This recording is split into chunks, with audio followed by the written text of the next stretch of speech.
হাইকোর্টের শোভন বৈশাখী মামলা, ক্ষমা চেয়ে বয়ান লিখে বিচারপতিকে দেখালেন রত্না চট্টোপাধ্যায়ের আইনজীবী সাংসদ কল্যাণ বন্দ্যোপাধ্যায়কে হুমকি দেওয়ার অভিযোগ রত্না চট্টোপাধ্যায়ের বিরুদ্ধে এনেছিলেন কল্যাণ বন্দ্যোপাধ্যায়। আর সেখানেই বিচারপতির বক্তব্য, দুপক্ষ লড়াই করতেই পারে, আইনজীবীকে কেন নিশানা?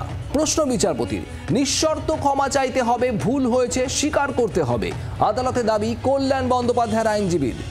শোভন চট্টোপাধ্যায়ের স্ত্রী রত্না চট্টোপাধ্যায়ের বিরুদ্ধে হুমকি দেওয়ার অভিযোগ।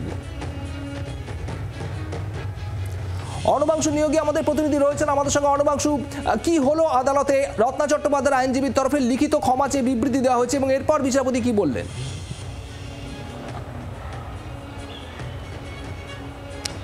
শুভদীপ, সেটা হচ্ছে রত্না শোভন এই দুজনের যে বিবাহ বিচ্ছেদ মামলা তা কয়েক বছর ধরে চলছে।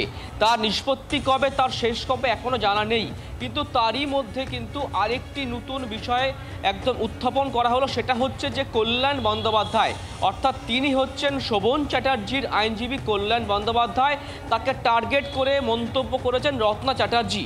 সেই কারণে তার বক্তব্য, তাকে যে মন্তব্য করা হয়েছে তা হচ্ছে আদালত অবমাননা কর, আদালত সিদ্ধান্ত নিক, আদালত নির্দেশ দিক, যে রুল ইস্যু করুক যে এই রকম মন্তব্য কিভাবে একজন কোর্টের অফিসার তথা আইনজীবীর উদ্দেশ্যে করতে পারেন।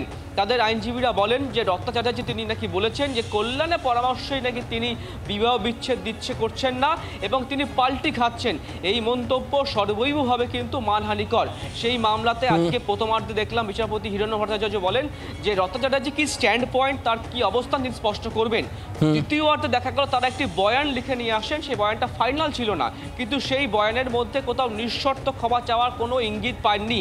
সেই কারণে কল্যাণ বন্দ্যোপাধ্যায়ের আইনজীবীরা বলেন যে নিঃশর্ত ক্ষমা চাইতে হবে এবং তাকে বলতে হবে যে তিনি আগামী ভবিষ্যতে এরকম মন্তব্য করবেন না।